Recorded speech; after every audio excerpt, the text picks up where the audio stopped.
Bienvenidos a esta sección Cara a Cara con la Verdad. ¿Y cuál es la verdad? La palabra de Dios. Y hoy me acompaña el pastor Gil Ramos.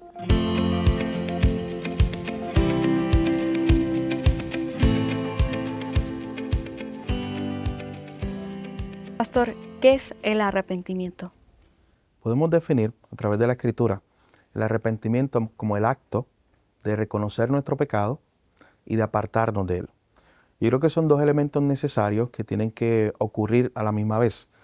Tiene que haber un reconocimiento de que yo le he fallado a Dios, de que he hecho algo malo delante de Dios, pero al mismo tiempo ese reconocimiento tiene que estar acompañado con un alejamiento, con una acción de yo alejarme del pecado. Esa acción es progresiva, no se da muchas veces en el momento, pero sí tienen que haber unos primeros pasos hacia alejarme del pecado. En la Escritura, cuando hablamos de arrepentimiento, siempre viene a mi mente el libro de Isaías. En el libro de Isaías tenemos al profeta Isaías llamado por Dios para que el pueblo de Dios se arrepienta en un momento dado donde ellos estaban practicando el pecado. Y Dios levanta a este profeta para exhortar, animar a este pueblo, dejarles saber que su pecado tendría consecuencias, pero lo llama al arrepentimiento, que eso es un acto de gracia de Dios, levantar a este profeta. Y en el capítulo 1 del libro de Isaías, nosotros vemos unas palabras muy interesantes que le dice Isaías al pueblo. Dice: gente pecadora, pueblo cargado de maldad, ustedes dejaron a Jehová. Ese primer capítulo está muy cargado de la acusación que había contra el pueblo. Habían dejado a Jehová por otros dioses, estaban practicando prácticas que no eran correctas delante de un Dios santo. Y el llamado de Isaías como profeta para el pueblo lo vemos en el verso 16 y 17, que para mí recoge muy bien lo que es el arrepentimiento.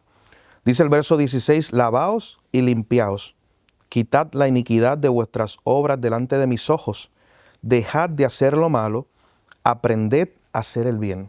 Yo creo que esos dos últimos elementos nos definen muy bien lo que es el arrepentimiento. Dejad de hacer lo malo y aprended a hacer el bien. Así que el arrepentimiento es reconocer mi pecado delante de un Dios santo y alejarme de ese pecado. Es un cambio de mente, es un cambio de corazón. El arrepentimiento podríamos afirmar que es un cambio de dirección hacia donde yo estoy caminando. ¿Cuáles son los frutos del arrepentimiento? Yo creo que los frutos del arrepentimiento van acompañados con la definición que acabamos de traer hace un tiempo atrás, particularmente con el apartarme, con el alejarme del pecado. En la Escritura nosotros vemos particularmente este tema del arrepentimiento a través de muchos libros. Por ejemplo, viene a mi mente un pasaje en Nehemías capítulo 8, donde el pueblo de Dios está siendo confrontado. Esdras y Nehemías están leyendo la Torá, la ley de Dios. El pueblo está escuchando esa ley de Dios. Y noten qué interesante que eso se da en el contexto donde se estaban reconstruyendo las murallas de Jerusalén, donde el pueblo había regresado del exilio babilónico y se estaban reconstruyendo las murallas. Pero lo más importante era que se reconstruyera el pueblo, su relación con Dios. Así que por eso está Nehemías, por eso está Esdras predicando la palabra de Dios. Y allí en Nehemías capítulo 8 ocurre algo muy importante, porque mientras ellos escuchan el texto bíblico, dice que ellos comenzaron a llorar. Dice que ellos comenzaron a compungirse de corazón. Y cuando lees el próximo capítulo, la próxima sección, Nehemías capítulo 9, dice que ellos confesaron su pecado y se apartaron y comenzaron a apartarse y comenzaron ahora a practicar prácticas que antes habían dejado, prácticas que eran prácticas bíblicas. Así que ahí tenemos historia tras historia, podemos ver ejemplos en la Biblia de estos elementos que se dan a la par, de un reconocimiento del pecado cuando somos confrontados por la palabra de Dios o por Dios mismo, y un proceso en el cual confesamos ese pecado. Y el confesar el pecado es, literalmente la palabra confesar implica decir lo mismo que Dios. O sea que si Dios dice que es pecado, yo digo: Señor, tú dices que esto es pecado, yo he pecado de esta manera y por eso me arrepiento. Y por eso me quiero alejar de eso. Así que tenemos ese ejemplo en el libro de Nehemías. Hay muchos otros pasajes en los profetas. Casi todos los profetas de una u otra manera llamaban al pueblo una y otra vez a arrepentirse. Y como le decía ahorita, es a cambiar de rumbo, a cambiar de mente, a cambiar de corazón, a reconocer que he pecado y a alejarme progresivamente de ese pecado. Pero cuando vamos al Nuevo Testamento, también hay algo muy importante que vemos, particularmente en el Evangelio según Marcos. El Evangelio según Marcos, Marcos capítulo 1, comienza hablándonos de Juan el Bautista. Y se nos dice que Juan el Bautista predicaba el arrepentimiento para perdón de pecados. Así que el mismo proceso de Juan el Bautista comenzar el ministerio de Jesús, preparar el camino, que esa era su función, llamaba al pueblo a arrepentirse de sus malas obras y a preparar su corazón para Cristo, para la venida del Mesías. Vemos también en Marcos capítulo 1 un pasaje que nos define muy bien o nos muestra muy bien a Jesús hablando de este tema del arrepentimiento. El versículo 15, de hecho, estas son las primeras palabras de Jesús registradas en el Evangelio según Marcos. Dice Marcos capítulo 1, verso 15, el tiempo se ha cumplido, el reino de Dios se ha acercado, arrepentíos y creed en el Evangelio. Así que el mismo Jesús está comenzando su ministerio con estas palabras, unas palabras de arrepiéntanse. Uno, reconozcan su pecado, y dos, hagan un cambio de camino, de mente, de corazón. Si estaban caminando hacia allá, hacia el pecado, día a día, ahora caminen hacia Dios, ahora caminen hacia la santidad, ahora aléjense del pecado. Así que el fruto del arrepentimiento se va a ver particularmente a través de una vida transformada, a través de lo que la Biblia también llama santificación. La santificación, ese proceso a través del cual cada día nos parecemos más a Jesús, dejamos atrás el viejo hombre, utilizando el lenguaje de Pablo, nos vestimos del nuevo hombre y poco a poco hay vicios de nuestra propia vida que se van quedando atrás. Pero el cambio debe ser evidente, el fruto debe ser evidente. Viene a mi mente Pablo hablando con la iglesia de Corinto, allá en 1 Corintios capítulo 6, cuando Pablo le dice, está nombrando algunos pecados, fornicación y otros pecados, y dice, oye, estos eran algunos de ustedes. En algún momento ustedes eran pecadores, por la gracia del Señor fueron salvos, se arrepintieron y mira lo que son hoy. Tiene que haber un cambio evidente. El verdadero arrepentimiento siempre está acompañado con un cambio visible, con un cambio real.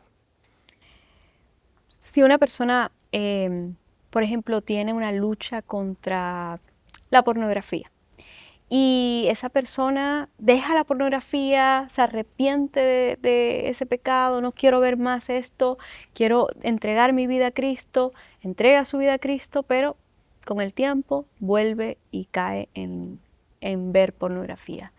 ¿Esa persona se ha arrepentido, está luchando? ¿Cómo es ese proceso entonces? Bien, yo creo que la Biblia nos ayuda describiendo el término de santificación o lo que es la santificación, nos ayuda a entender esa pregunta.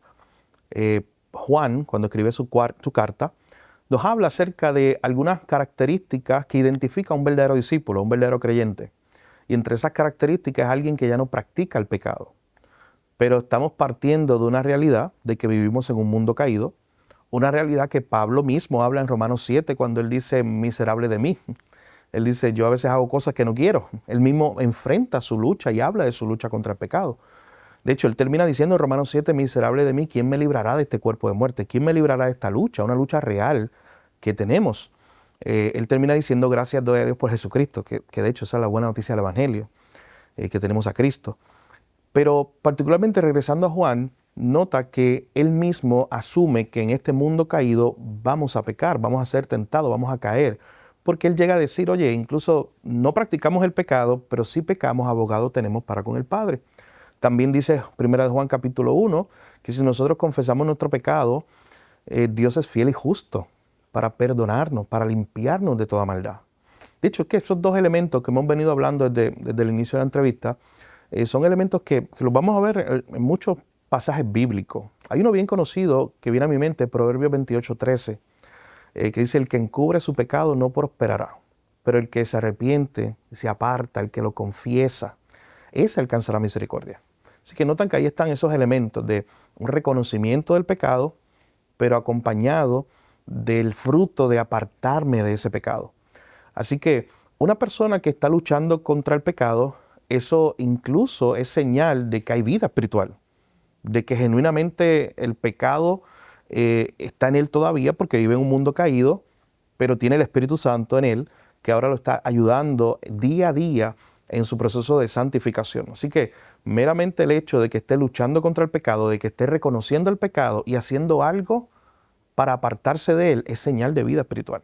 Porque alguien que no luche contra el pecado, vamos a partir incluso del primer elemento, alguien que no reconozca el pecado, es alguien que está muerto espiritualmente. O sea, no puede ser un estilo de vida, no Claro. puede ser una práctica continua. Así es. Eso es lo que nos muestra la Escritura, que yo no puedo practicar el pecado. El yo practicar el pecado es contrario a ser un cristiano, a ser un hijo de Dios. ¿Cuál es la diferencia entre un arrepentimiento que proviene de Dios y un arrepentimiento emocional? Bien, el arrepentimiento que proviene de Dios siempre crea un fruto permanente, a largo plazo, un fruto que se evidencia, un fruto que es palpable, como le decía hace unos minutos, un fruto que me lleva a alejarme del pecado. Y en mi propia vida yo puedo mirar atrás y decir, oye, yo he luchado contra tal o cual pecado durante tantos años, pero veo que ya ese pecado no tiene el mismo dominio que tenía antes. Debe ser evidente en mi propia vida. El mismo Pablo le dijo a estos hermanos en Corinto, ustedes eran esto, pero ya no lo son. O sea, progresivamente, eso no cambió de un día para otro, pero progresivamente se han alejado del pecado. Así que siempre el verdadero arrepentimiento me va a llevar a alejarme más del pecado y acercarme más a Dios. Eso lo va a hacer siempre el verdadero arrepentimiento. Pero también ciertamente puede haber un arrepentimiento emocional. Y ese tipo de arrepentimiento falso podemos verlo relacionado al temor a las consecuencias. Muchas veces nosotros le tenemos temor a las que dirán las personas alrededor nuestro, a las consecuencias que pueden tener nuestro pecado y no tanto temor a Dios mismo o al pecado en sí. De hecho, viene a mi mente una lectura que tuve hace unos años atrás, una obra muy conocida de William Shakespeare, es Macbeth, una de mis favoritas. Y en esa obra hay algunos elementos interesantes, hay un asesinato. Y uno de los personajes que participa en el asesinato dice lo siguiente, él está pensando, él está hablando, y él dice, oye, si yo pudiera cometer el crimen que cometí y no hubiera consecuencias. Esta idea de que es la idea que tiene todo ser humano en su pecado naturalmente. Esta idea de yo poder pecar y pecar, pero sin consecuencias.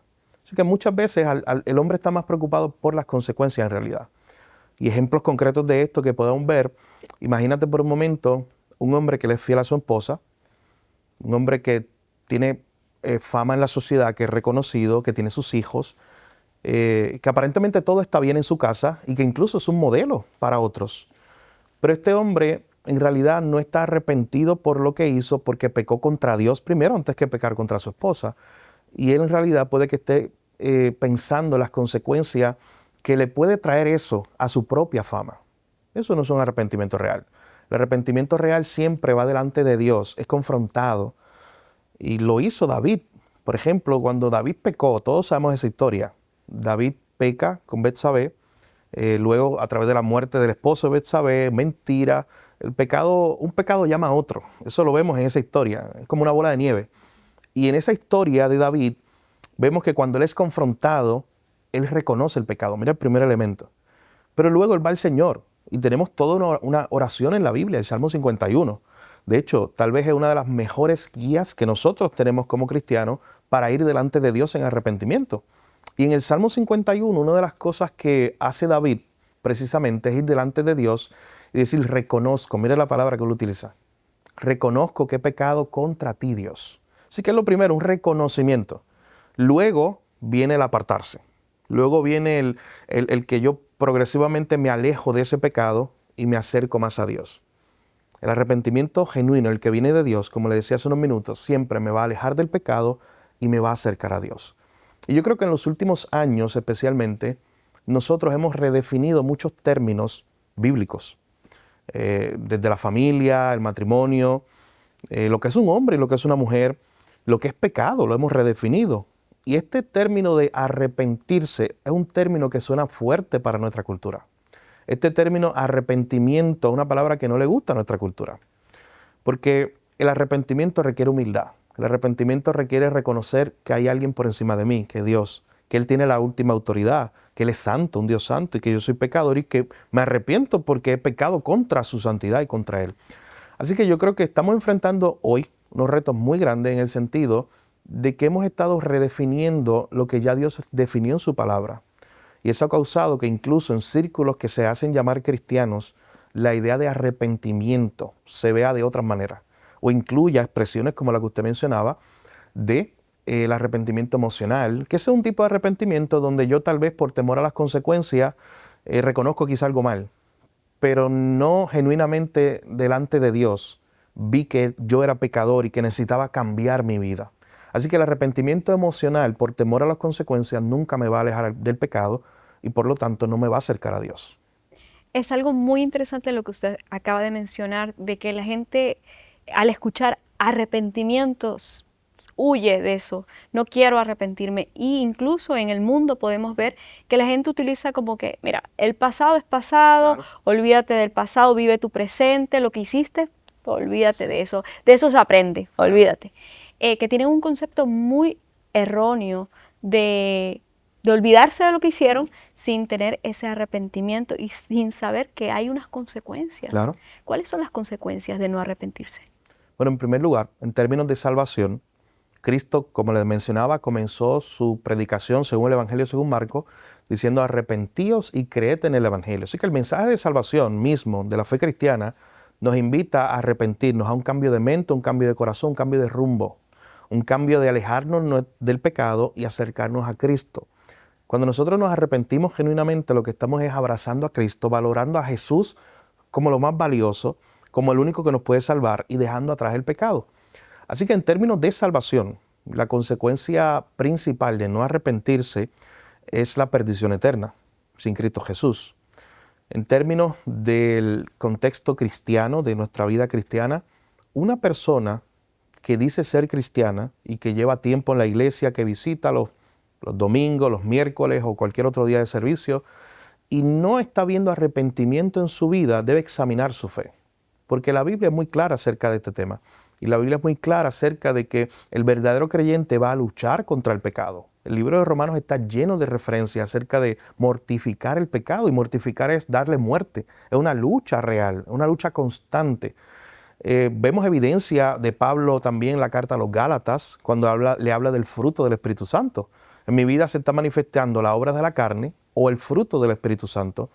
Así que una persona que vive en un círculo cristiano, que lleva muchos años incluso en un círculo cristiano, pero que no tiene dolor por su pecado, que no quiere alejarse del pecado, debe examinar su fe.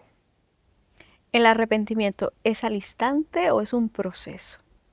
Yo creo que el arrepentimiento viene de un reconocimiento que ocurre en un momento dado en mi vida, cuando yo delante de Dios reconozco que pequé, que le fallé a Él, que hice algo malo delante de sus ojos, como David decía en el Salmo 51, pero se da progresivamente. El alejarnos del pecado no es algo, y eso lo vemos en nuestra experiencia día a día como cristianos, el alejarnos del pecado no es algo que se da de un momento a otro, es progresivo. De hecho, parte de la evidencia de que hay una obra de Dios en mí, precisamente es eso, que yo continuamente estoy cada vez más alejándome del pecado y pareciéndome más a Cristo, alejándome del pecado y acercándome más a Cristo. Así que yo creo que es un progreso. Al final de cuentas, la santificación del cristiano es un proceso a través del cual nos desvestimos del viejo hombre y nos vestimos del nuevo. Jonás, él no quería ir a Nínive. Está dentro del pez, se arrepiente, hace su oración, Dios lo saca para que vaya a Nínive, da el mensaje, pero después está enojado. ¿Se arrepintió o no se arrepintió? La historia de Jonás es muy interesante y particular en la Biblia, porque el libro de Jonás muchas veces lo leemos y nos quedamos buscando más, tal vez pensando en ¿y qué pasó después con Jonás? Dios decidió revelar solamente lo que está aquí en la palabra y terminar la historia de la forma en que terminó. Pero la historia de Jonás es bien interesante porque vemos que Jonás al principio no quiere ir a Nínive a predicar. Él sabe del poder de Dios para perdonar y salvar. Sabemos las consecuencias que le ocurren por su pecado. Es tirado al fondo del mar, Dios envía un gran pez. Dentro de ese gran pez, noten que está entonces la reflexión o el reconocimiento. Ese es el primer elemento. El reconocimiento, el decir, yo he pecado contra Dios. Yo he hecho algo malo delante de los ojos de Dios. El confesar delante de Dios que le hemos fallado. Y es interesante que cuando Jonás sale del gran pez, sí hay una señal de arrepentimiento en el hecho de que él haya ido a predicar. Porque si no se hubiera arrepentido, tal vez Jonás hubiera salido del gran pez y otra vez hubiera ido a otro barco. Hubiera huido, porque no está arrepentido genuinamente. Porque el que se arrepiente originalmente va a reconocer su pecado, pero ahora va a obedecer a Dios, algo que antes no hacía. Así que Jonás sí muestra un fruto, una señal de que se arrepintió en el hecho de ir directamente a predicar a los ninivitas. Lo interesante de esa historia es que compara tal vez el arrepentimiento que tuvieron la gente en Nínive, que eran inconversos, eran gentiles, era un mundo muy pagano, versus el arrepentimiento de Jonás o la reacción de Jonás al arrepentimiento de ellos. Porque vemos que se predica la palabra y que cuando la palabra se predica, dice el texto que desde los adultos hasta los más pequeños, todos los que escucharon se arrepintieron genuinamente y comenzaron a dar fruto de eso, al buscar apartarse del pecado. Lo interesante del libro de Jonás es cómo termina, que no nos dice al final qué pasa con Jonás, porque Jonás ciertamente vemos que se enoja, y es interesante que él incluso pide prácticamente la muerte, de que él prefería la muerte a ver lo que estaba viendo. Jonás no entendía mucho acerca de la misericordia de Dios, y yo creo que eso es lo que lo llevó a ese punto, de él sentirse enojado por lo que Dios estaba haciendo, por Dios darle salvación a ese pueblo de Nínive. El hijo pródigo, una historia, ¿verdad?, que muchos conocemos. Este hijo que se le da la herencia, va, la malgasta, después termina en unas condiciones tremendas. Dice, wow, quiero volver donde mi padre. ¿Este hijo se arrepiente por las condiciones en las que está o realmente se arrepiente porque lo hice mal, le fallé a mi padre? La historia del hijo pródigo es muy interesante, se encuentra en Lucas 15, está acompañado de otras historias de algo que estaba perdido y fue hallado y hubo gozo. Esos elementos están ahí en todas las historias, parábolas que aparecen ahí en Lucas 15. Pero lo interesante de esa historia es que este hombre cuando peca, se aleja de su padre, rechaza a su padre, prefiere lo que en ese momento lo que el padre le puede dar, las riquezas o bienes materiales, se va, dice el texto que se va y gasta todo su dinero en el pecado. Pero llega un momento en el texto, en Lucas 15, donde dice que él volvió en sí. Y ese volver en sí, yo creo que tiene los elementos de lo que estamos hablando. Tiene los elementos del arrepentimiento de dos maneras particulares. Tiene el reconocimiento, porque en ese momento él reconoce que hay algo mal en su vida. Él reconoce que él pecó. Y aunque la historia no nos da todos los detalles, la historia no nos dice específicamente lo que él pensó, he pecado contra mi padre, o he hecho esto he hecho esto mal delante de mi padre, pero sí asumimos que eso es lo que él está pensando, porque dice el texto que él volvió en sí y luego la próxima escena él yendo a casa de su padre. Entonces es lo mismo que comentaba de Jonás.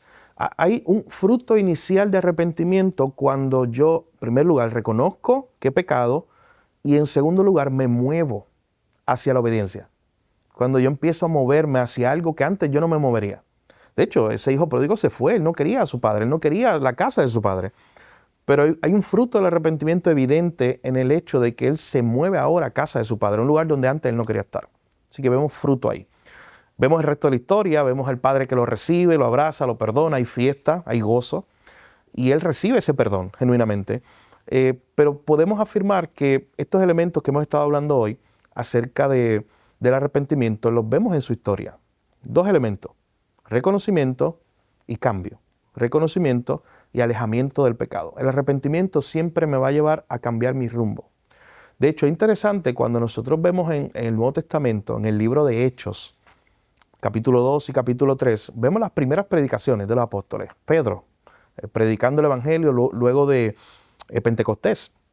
Él comienza a predicar, él comienza a hablar de Jesús, de los acontecimientos que acaban de pasar, él comienza a hablar del Evangelio y de cómo todo eso estaba profetizado. Las personas, cuando él predica, las personas se compungen y dicen, ¿qué haremos? Y él dice, arrepiéntanse y crean. Entonces, noten que ese elemento una otra vez está ahí. Luego pasa la página y en el capítulo 3, en esta escena de la curación de un cojo allá en el templo, en el libro de Hechos, pasa lo mismo. Él predica y él dice, arrepiéntanse. Luego Pablo, hablándole a los Corintios, habla de eso, del arrepentimiento para el perdón de los pecados. Así que es un elemento que está ahí en todo el Nuevo Testamento y que siempre habla de lo mismo. Siempre habla de reconocer nuestro pecado delante de Dios y en segundo lugar, apartarme de ese pecado y cambiar de rumbo. Al final de cuentas, para yo afirmar que me he arrepentido o para evidenciar que me he arrepentido, tiene que haber un cambio evidente de mi caminar. Mis pasos ya no deben ser los mismos.